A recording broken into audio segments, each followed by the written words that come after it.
May mga araw bang pakiramdam mo parang umiikot ka lang sa isang walang katapusang cycle? Gising, trabaho, uwi, tulog, paulit-ulit, parang robot, parang may kulang. Minsan mapapaisip ka, ganito na lang ba lagi ang buhay ko? Naalala mo pa ba yung mga pangarap mo dati? Yung gusto mong umangat, maging masaya at makamit lahat ng goals mo? Pero habang tumatagal, parang lalo lang lumalayo ang mga iyon. Don't worry, hindi ikaw lang yan. Marami sa atin ang natrap sa routine. Sanay na sa, okay na, kahit alam nating kaya pa nating maging mas mabuti. Pero, paano kung simulan mo na ngayon, kahit paunti-unti? Paano kung gawin mong misyon ang bawat araw na may ginagawa kang hakbang, kahit maliit, papalapit sa best version ng sarili mo? Sa video na ito, pag-uusapan natin ang 14 na aral mula sa Stoic philosophy. Mga simpleng prinsipyo na kapag isinabuhay mo araw-araw, kayang baguhin ang takbo ng buhay mo. Hindi mo kailangang maghintay ng tamang panahon. Hindi mo rin kailangang maging 100% handa. Ang kailangan mo lang ay simulan. Matututuhan mo rito kung paano maging disiplinado, paano tumayo sa gitna ng hirap, paano gamitin ang bawat struggle para tumibay ka. Hindi lang sa labas kundi lalo na sa loob. Ito na ang simula ng pagbabago mo. Bago tayo magsimula, inaanyayahan kita na mag-subscribe sa ating channel para updated ka sa mga aral na ibabahagi ko. Maraming salamat. Number 1. Gumawa ng habits na hindi bumibigo. Bakit nga ba ang dami sa atin gustong magbago? Pero laging nauudlot? Gustong maging healthy, maging productive, matuto ng bagong skill, maging financially free, maging disiplinado, mabago ang sarili. Pero bakit parang laging kalahating hakbang lang ang nararating? Kasi umaasa lang tayo sa motivation. O, yung biglang pagbugso ng inspirasyon. Yung may napanood kang video, tapos biglang gusto mong mag-ayos ng buong buhay mo. Yung may nabasa kang quote tapos parang handa ka ng magbago, ngayon na. Pero eto ang katotohanan. Motivation is a spark, pero hindi ito apoy. Pansamantala lang ito. Madaling mawala. Dumarating siya kapag maganda ang mood mo, kapag maganda ang panahon, kapag maayos ang tulog mo, kapag hindi stressful ang trabaho mo. Pero tanungin mo ang sarili mo. Anong ginagawa mo sa mga araw na hindi ka motivated? Sa mga araw na pagod ka? Sa mga araw na bagsak ang loob mo? Sa mga araw na parang wala kang gana bumangon? Kung sa mga panahong yan, wala kang habit o sistema na sasalo sa'yo, tiyak babalik ka sa dating gawin. At doon na napuputol ang progress. May mas matibay pa sa motivation. Habit. Ang habit. Yan ang kayang tumagal kahit wala ka sa mood. Yan ang sistema na sasalo sa'yo kapag ubos na ang willpower mo. Yan ang gagabay sa'yo kahit hindi ka inspired. Sabi nga ni Seneca, isang Stoic philosopher, consistency beats talent. Ang tunay na panalo ay hindi yung pinakamagaling, kundi yung hindi tumitigil. Mas malayo ang nararating ng taong hindi humihinto kaysa sa taong sobrang galing pero paminsan-minsan lang kung kumilos. Kaya paano ba gumawa ng habit na hindi bumibigo? Una, simulan sa maliliit na hakbang. Huwag agad yung malaki. Huwag agad yung sobrang hirap. Ang sikreto ay gawin mo itong masyadong madali para hindi mo ito ipagpaliban. Halimbawa, gusto mong mag-exercise? Simulan mo sa 5-minute walk. Gusto mong mag-meditate? Maglaan lang ng 2 minutes sa katahimikan. Gusto mong mag-ipon? Maghulog ng barya araw-araw. Kasi ang goal dito ay hindi galingan agad, kundi gawing automatic. Pangalawa, gamitin ang habit stacking. Gawin mong natural at hindi hassle. Idikit mo ang bagong habit sa isang bagay na ginagawa mo na araw-araw. Halimbawa, pagkatapos mong mag-toothbrush, uminom ng isang basong tubig. Pagkatapos kumain ng lunch, magbasa ng isang pahina ng libro. Bago matulog, isulat ang isang bagay na ipinagpapasalamat mo. Kapag kinabit mo ang bagong habit sa dati mo ng routine, mas madaling maalala, mas madaling gawin. Pangatlo, ipakita mo ang habit mo.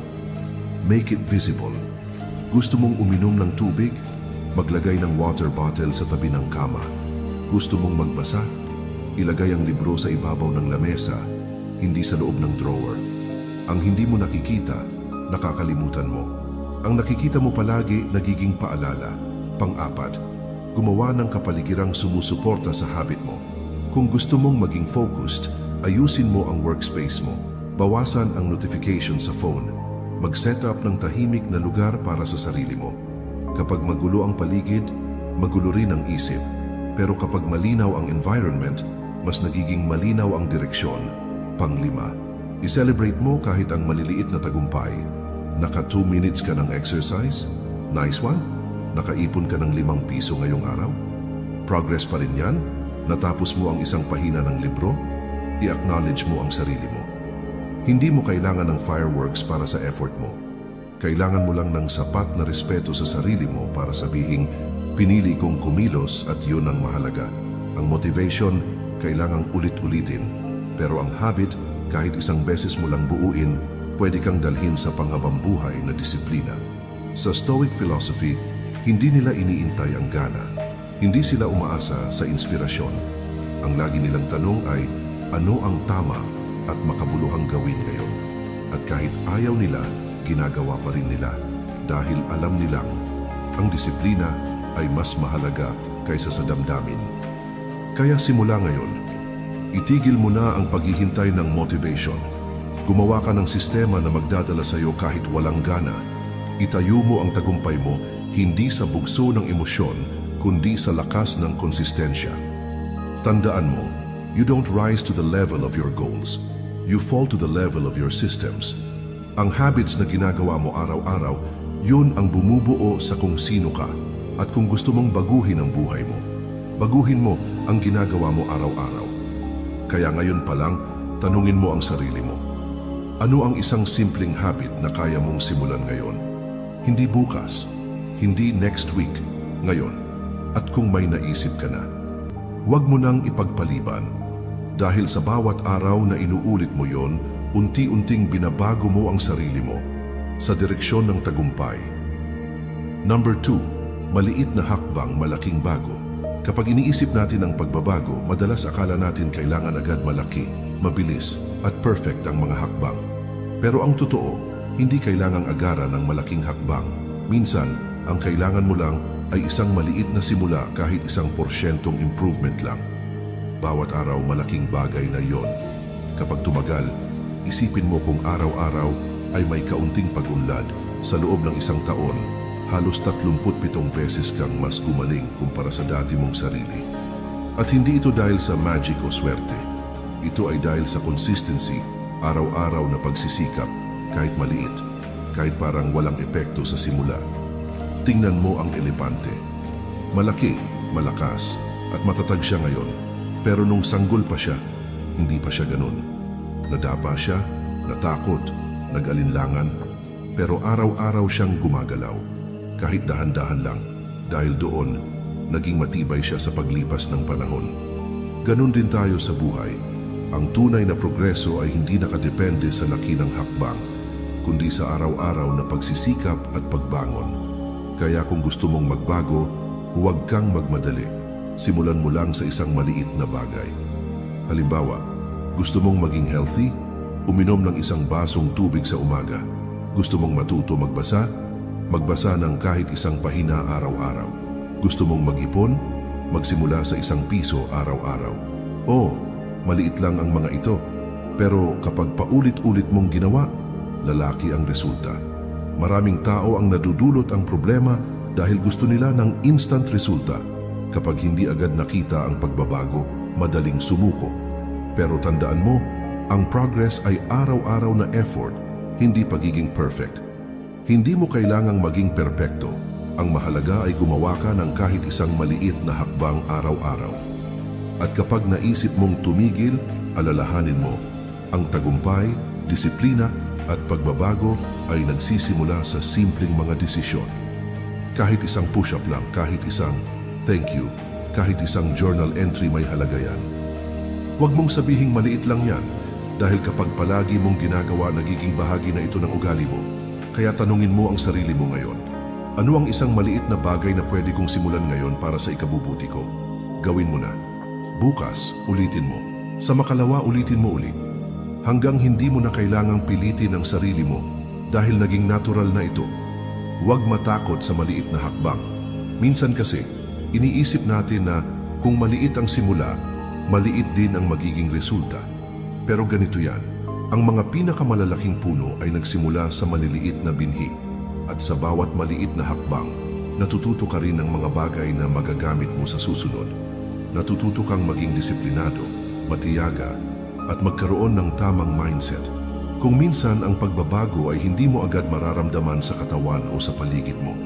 Pero sa puso at isip mo, may nangyayaring pag-unlad na hindi mo nakikita agad. Ito ang mga pundasyon ng matibay at pangmatagalang pagbabago. Paano mo masisiguro na hindi ka susuko? I-set ang mga realistic na expectations. Walang overnight success sa totoong buhay. Kapag naintindihan mo ito, mas magiging matatag ka sa mga pagsubok. Maghanap ng suporta. I-share mo ang mga goals mo sa mga taong makakapag-motivate sa iyo. Kapag may kasama ka, mas madali ang pag-abot sa mga pangarap. I-track ang progress mo. Mag-journal o gumamit ng app para makita mo ang mga maliliit mong tagumpay. Kapag nakikita mo ang progress, lalo kang ma-inspire na magpatuloy. I-celebrate ang mga tagumpay. Kahit maliit lang, kilalanin ang mga ito. Ang pagpapahalaga sa mga tagumpay ang nagpapalakas ng loob mo. Tandaan, ang tunay na pagbabago ay hindi sprint, kundi marathon. Hindi ito tungkol sa kung gaano kabilis ka umusad, kundi kung gaano ka katagal magtatagal. Kaya huwag magmadali, huwag mawalan ng pag-asa. Sa bawat maliit na hakbang, mas lalapit ka sa taong gusto mong maging. Kung handa ka nang magsimula, gawin mo na ngayon. Hindi kailangang perfect, sapat na gumawa ka ng simula. Ikaw ang may control sa iyong buhay. Gawin mong makabuluhan bawat araw. Number 3. Lumago sa gitna ng discomfort. Alam mo ba kung saan talaga nangyayari ang tunay na pag-unlad? Hindi ito nangyayari sa comfort zone. Hindi sa mga bagay na sanay ka na, madali o walang hamon. Ang tunay na growth ay nangyayari kapag lumalabas ka sa lugar kung saan ka komportable. Sabi ni Seneca, isang Stoic philosopher, ang hirap sa buhay ay parang training ng kaluluwa. Ibig sabihin, ang mga pagsubok at paghihirap ang nagpapalakas sa atin. Diyan tayo tumitibay at doon tayo mas lumalalim bilang tao. Pero bakit nga ba maraming tao ang natatakot sa discomfort? Kasi mahirap ito, nakakakaba, nakakapagod, madali tayong mapagod, lalo na kapag paulit-ulit ang hirap na nararanasan natin. Minsan gusto na nating sumuko at bumalik sa dati, sa lugar na kilala, kahit na hindi tayo lumalago doon. Pero tandaan mo, ang buhay ay hindi tungkol sa pagiging komportable, kundi sa pagiging matatag. Isipin mo ito, lahat ng mahahalagang bagay sa buhay ay dumaan muna sa hirap. Natututo kang magsalita sa harap ng tao, pero kinabahan ka muna. Nakapagsimulang mag-ipon, pero tiniis mo muna ang mga gastusin. Naging matatag ka, pero bago yon, maraming pagsubok kang dinaanan. Ibig sabihin, kung gusto mong lumago, kailangang tanggapin mo ang discomfort. Hindi ito kalaban mo, isa itong guro. Discomfort ang nagtuturo sa iyo ng mga mahahalagang aral. Discomfort ang nagpapalakas ng iyong karakter at disiplina. Kapag hinarap mo ito, napapalawak mo ang iyong kakayahan, napapalakas mo ang iyong loob.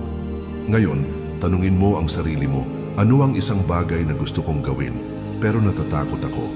Maaring ito ay pakikipag-ayos sa taong may tampo sa iyo, pag-a-apply sa bagong trabaho, pag-share ng gawa mo online, o kahit simpleng paglabas mag-isa para subukan ang bago. Ano man iyon, subukan mong gawin ngayong linggo, kahit maliit lang na hakbang.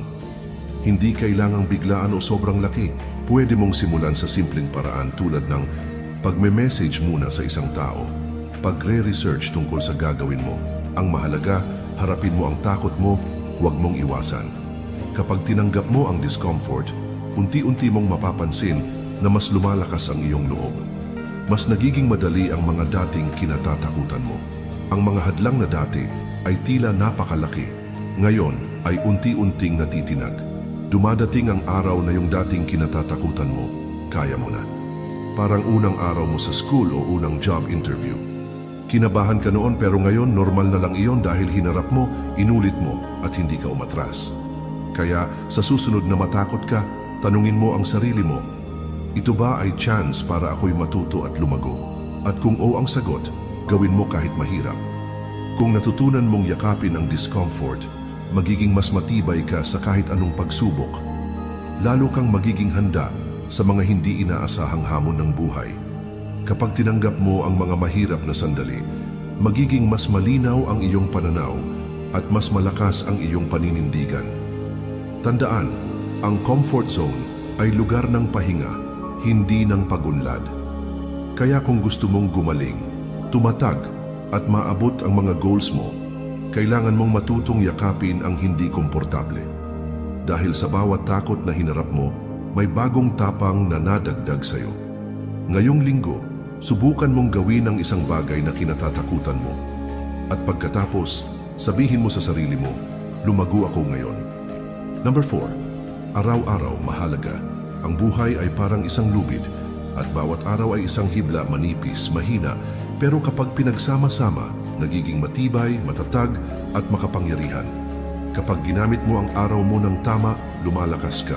Pero kapag sinayang mo ito, unti-unti kang humihina kahit hindi mo agad napapansin. Isipin mo, ilang araw na ba ang dumaan na parang wala lang? Madalas nating sinasabi, mamaya na lang. Bukas na lang ako magsisimula. Pero ang totoo, yung bukas na yon madalas, hindi na dumarating. Sabi ni Marcus Aurelius, isang Stoic philosopher, isipin mong pribilehiyo ang bawat umaga na ikaw ay buhay pa. Ibig sabihin, ang bawat paggising ay hindi basta-basta lang. Ito ay bagong pagkakataon para magbago, para gumawa ng tama, at para unti-unting mapalapit sa taong gusto mong maging. Tandaan mo, may mga taong hindi na nagising ngayong araw, pero ikaw, buhay ka, gising ka, may oras ka pa. Ang tanong, ano ang gagawin mo ngayon? Simulan mo ang araw sa tanong na ito. Ano ang pwede kong gawin ngayon para maging mas mabuting ako? Hindi kailangang malaki. Kahit simpleng bagay lang, maglakad o mag-exercise, kahit 10 minuto. Kumustahin ang isang mahal sa buhay. Uminom ng maraming tubig. Tapusin ang matagal mo nang ipinagpapaliban. Ang mahalaga, gawin mo ngayon, hindi bukas. Dahil ang bukas ay hindi sigurado. Pero ang ngayon nasa kamay mo. Kung palagi kang naghihintay ng perfect timing, baka hindi ka talaga makapagsimula. Walang perpektong oras. Ang meron lang ay isang desisyon na simulan na ngayon. At bago ka matulog mamayang gabi, tanungin mo ang sarili mo, may nagawa ba akong kahit isang bagay ngayon para sa sarili kong ikabubuti? Kung oo, kahit maliit lang celebrate mo yan. Dahil ang tagumpay ay hindi isang malaking hakbang, kundi mga maliliit na hakbang, araw-araw. At kung wala kang nagawa ngayon, ayos lang. Pero huwag mo na ulitin bukas. Gamitin mo ang pagkukulang mo bilang paalala, hindi para saktan ang sarili, kundi para itulak kang magsimula ulit. Tandaan, ang tunay na pagbabago nagsisimula sa isang simpleng desisyon na hindi mo sasayangin ang araw mo. Kaya bukas, pagkagising mo, tanungin mo ulit ang sarili mo, ano ang kaya kong gawin ngayon para umangat kahit kaunti?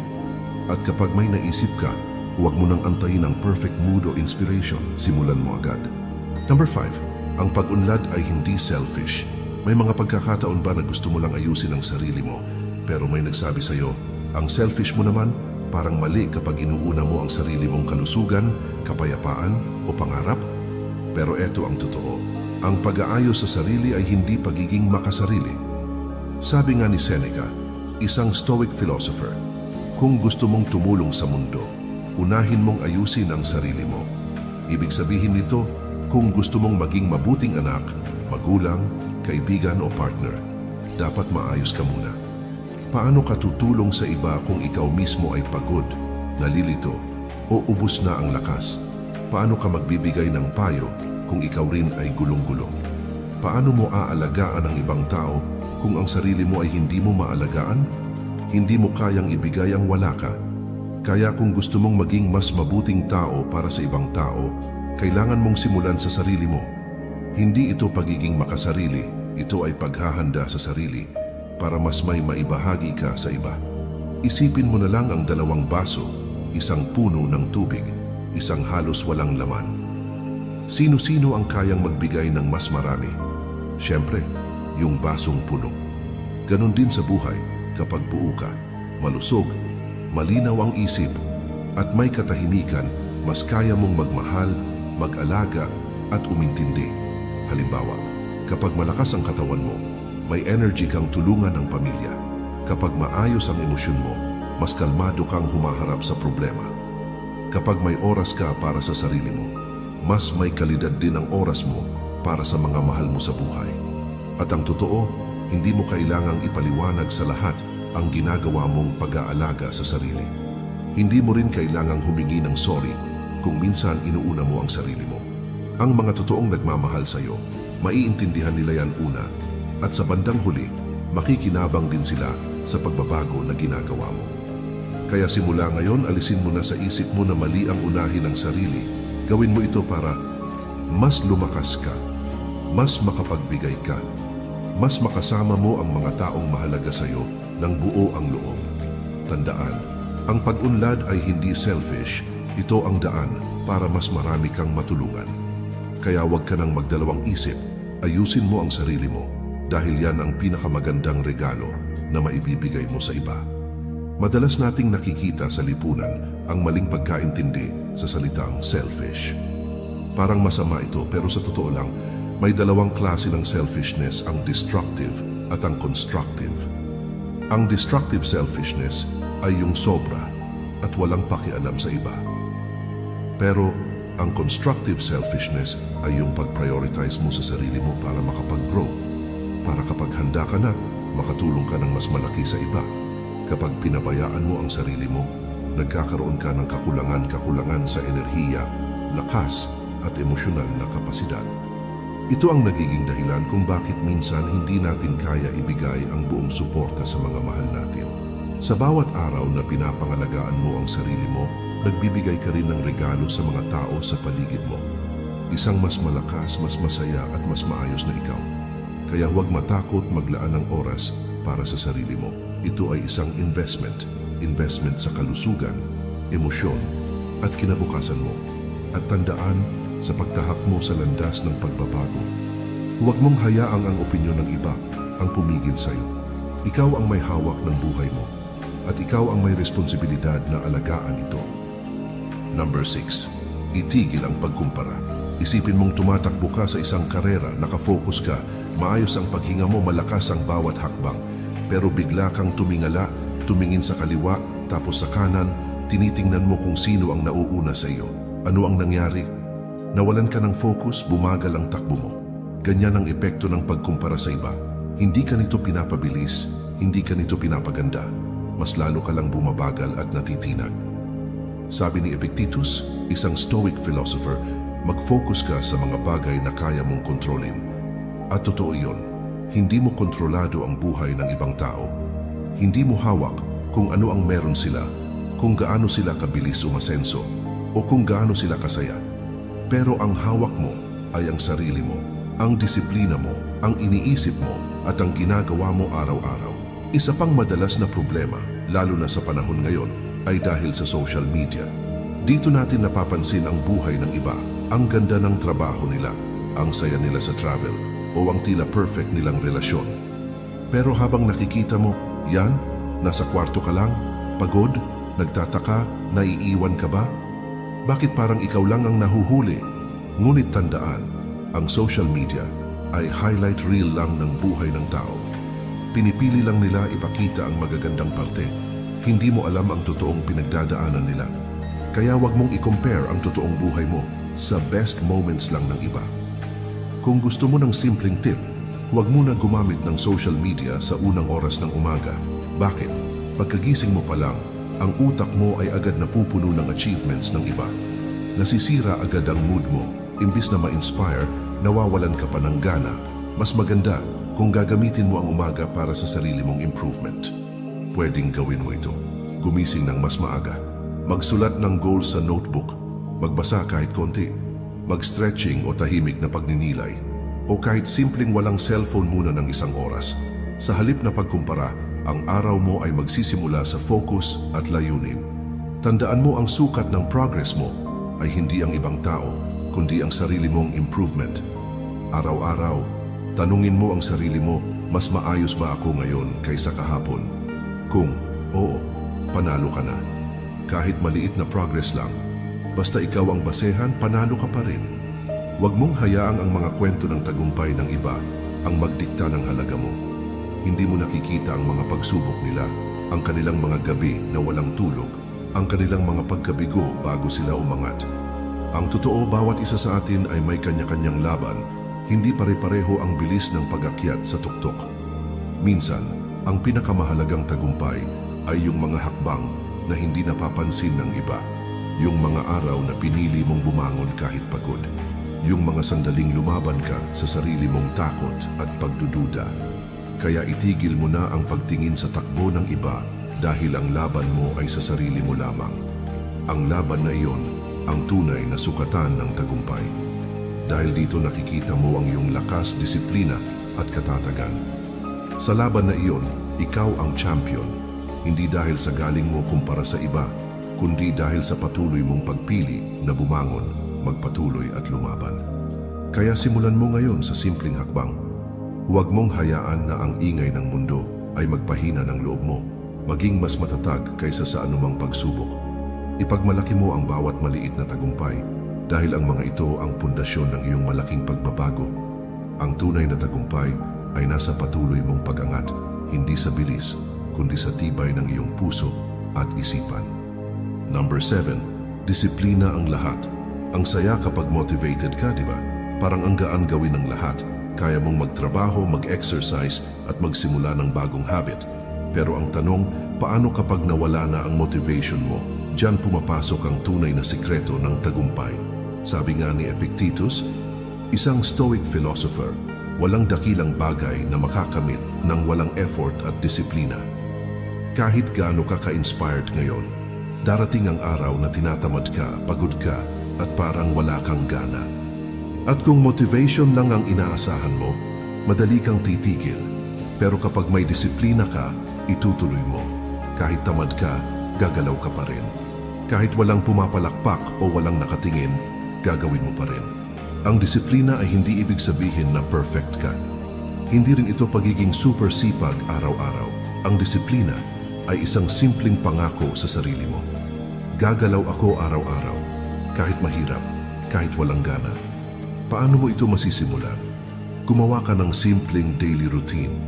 Piliin mo lang ang mga importanteng bagay para sa'yo. Halimbawa, gumising ng maaga, stretching o light exercise, magbasa ng kahit konti, mag-journal o mag-isip ng mga natutunan. Gumawa ng kahit maliit na hakbang papunta sa goal mo. Ilahad mo ito sa oras, hindi basta kapag naisip mo lang. Halimbawa, 9:00 ng umaga, gising at stretching. 9:00 ng gabi, isang pahina ng pagbabasa bago matulog. Gawing parang kontrata ito sa sarili mo. Isulat mo ito, ipaskil mo sa pader ng kwarto mo, at tuwing tinatamad ka, tanungin mo ang sarili mo, paninindigan ko ba yung pangako ko sa sarili ko? Walang palusot, walang bukas na lang, o okay lang kahit isang araw lang ako magpahinga. Bakit? Kasi kadalasan ng isang araw na iyon, nagiging isang linggo na wala kang ginagawa. Humanap ka ng kakampi. Kung nahihirapan ka, may kaibigan ka bang pwedeng mag-remind sa'yo? Hindi para i-pressure ka, kundi para paalalahanan ka kung bakit mo sinimulan. Tandaan, ang disiplina ay hindi parusa. Ito ay regalo mo sa sarili mong kinabukasan. Ito ang dahilan kung bakit may mga tao na umaabot sa goals nila kahit walang sumusuporta. Kasi hindi sila umaasa sa motivation lang. Simula ngayon, piliin mo ang disiplina kahit simple lang, kahit maliit lang ang kaya mo. Ang mahalaga ay tuloy-tuloy. At tuwing tinatamad ka, ulitin mo sa sarili mo, hindi ko kailangang maging motivated. Kailangan ko lang gawin ang sinabi kong gagawin ko. Kasi sa dulo ng araw, ang tunay na nagtatagumpay ay hindi yung laging inspired, kundi yung laging consistent. At sa consistency na yan, nagsisimula ang totoong pagbabago. Ang disiplina ang nagsisilbing tulay para mapanatili mo ang momentum kahit hindi mo maramdaman ang motivation.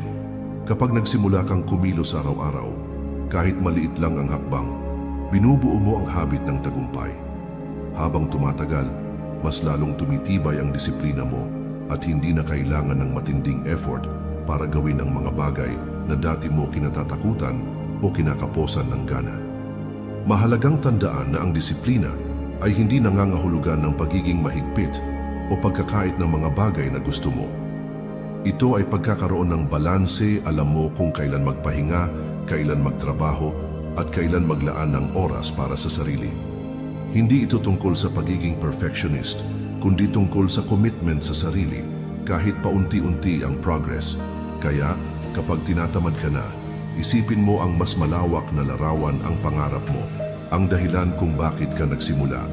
At tandaan, hindi ka nag-iisa sa laban na ito. Lahat ng nagtagumpay dumaan sa pagsubok ng disiplina at consistency. Kaya, simulan mo na ngayon. Gumawa ng plano at gawin mo araw-araw kahit paunti-unti. At balang araw, mapapansin mo na ang mga maliliit na hakbang ay naging malaking tagumpay. Number 8. Alagaan ang katawan. Foundation ng lahat. May mga araw ka ba na parang ang bigat ng katawan mo? Walang gana, parang pagod na agad kahit wala ka pang nagagawa. Gusto mong magtrabaho o mag-focus pero lutang ka. Ang dahilan? Hindi mo naaalagaan ang katawan mo. Sabi nga ni Seneca, isang Stoic philosopher, sanayin mo ang katawan mo para makatulong sa isipan. Ibig sabihin, kung gusto mong malinaw ang pag-iisip mo at maayos ang takbo ng araw mo, kailangang maayos din ang katawan mo. Kasi kahit gaano ka katalino o kasipag, kung ang katawan mo ay pagod o nasasaktan, maapektuhan pa rin ang lahat ng ginagawa mo. Ang katawan mo, ang pundasyon ng buhay mo. Kung hindi ito nasa ayos, mas mahirap ang bawat araw. Pero ang magandang balita, hindi mo kailangang mag-gym o bumili ng mahal na kagamitan para magsimula. Pwede mong simulan sa mga simpleng bagay, maglakad ng 30 minuto araw-araw. Hindi kailangang tumakbo o magbuhat ng weights. Kahit simpleng lakad sa umaga o hapon, malaking tulong na ito sa katawan mo. Ayusin mo rin ang tulog mo. Lagi ka bang puyat? Subukan mong matulog at gumising sa parehong oras araw-araw. Iwasan ang cellphone o TV isang oras bago matulog. Uminom ng maraming tubig, minsan ang pagod at hilo ay dahil lang sa kulang ka sa tubig. Kumain ng mas maayos. Hindi kailangang perfect. Simulan lang sa pagbabawas ng matatamis at instant na pagkain. Magpahinga kung kailangan, hindi ka robot. Kung pagod ka, okay lang na huminto. Huminga at magpahinga kahit saglit. Pinakamahalaga ay makinig sa katawan mo. Kapag may masakit o parang hindi tama ang pakiramdam mo, huwag mong i-ignore yan. Ang paraan yon ng katawan mo para sabihin na kailangan mo ng break. Ang pag-aalaga sa katawan ay hindi pagiging maarte. Hindi ito tungkol sa pagpapaganda lang, ito ay tungkol sa kalusugan, lakas at malinaw na pag-iisip para maabot mo ang mga pangarap mo. Kaya simula ngayon, tanungin mo ang sarili mo. Ano ang maliit na bagay na pwede kong simulan para mas maalagaan ang katawan ko? Hindi kailangang malaki, basta ginagawa mo araw-araw. Mas magiging handa ka sa kahit anong hamon na darating. Dahil tandaan mo, mas gumagana ang isip at puso kapag malusog ang katawan. Number 9, i-prioritize ang pag-invest sa sarili. May tanong ako sa'yo, kailan mo huling inuna ang sarili mo? Nang walang guilt, nang walang paliwanag, at nang walang takot sa opinyon ng iba? Marami sa atin tinuruan na unahin mo ang iba, maging mabait, maging maalalahanin. Isakripisyo mo na lang sarili mo para sa kapakanan ng iba, at hindi ito masama. Pero kapag palagi mo na lang inuubos ang sarili mo para sa lahat, anong natitira para sa iyo? Sabi ni Marcus Aurelius, isang Stoic philosopher, palakasin mo ang iyong katawan at isipan dahil dito nakasalalay ang lahat. Lahat trabaho mo, pamilya mo, relasyon mo, mga pangarap mo, nakasalalay sa kung gaano ka katatag sa loob at labas. Paano ka makakapagbigay ng oras, pagmamahal at tulong kung ubos ka na? Paano mo maibibigay ang best version mo kung halos wala ka ng natitirang enerhiya? Ang simpleng sagot, hindi mo kayang ibigay ang wala ka. Self-care is not selfish. Ito ay survival. Simula ngayon, bigyan mo ng pahintulot ang sarili mong alagaan ang sarili mo. At hindi ito kailangang magarbo, mamahalin o Instagram-worthy. Ang totoong pag-aalaga sa sarili ay makikita sa simpleng disiplina. Magbasa kahit 10 minuto bawat araw para lumawak ang isip. Maglakad-lakad para makahinga ang utak. Matulog ng sapat kahit hindi mo pa natatapos ang lahat ng gawain. Magpahinga kapag pagod nang walang guilt. Hindi mo kailangang sabihing deserve ko ang pahinga. Dahil kailangan mo ito. Mag-reflect, huminga, magtanong sa sarili. Anong nararamdaman ko ngayon? Ano ang kailangan kong i-let go? Saan ako dapat mag-focus? Ang simpleng habit na ito, araw-araw, parang paghahasa sa sarili mong palakol. Habang mas lumalakas ang katawan at tumitibay ang isipan mo, mas nagiging handa ka sa hamon ng buhay. At ito pa ang isang mahirap pero mahalagang aral. Matutong magsabi ng hindi. Hindi mo kailangang sumagot agad sa lahat ng chat. Hindi mo kailangang dumalo sa lahat ng lakad. Hindi mo kailangang palaging oo sa lahat ng hinihingi. Kapag alam mong hindi na ito nakakatulong sa'yo, okay lang tumanggi dahil ang oras mo ay mahalaga. Ang energy mo ay limitado. At kung hindi mo ito iingatan, ubos ka na. Bago mo pa maibigay ang tunay mong halaga. Kaya simula ngayon, huwag mong isantabi ang sarili mo para lang mapalugod ang lahat. Ang pagbibigay ng buo mong sarili ay posible lang kapag buo ka talaga. Punuin mo muna ang sarili mo.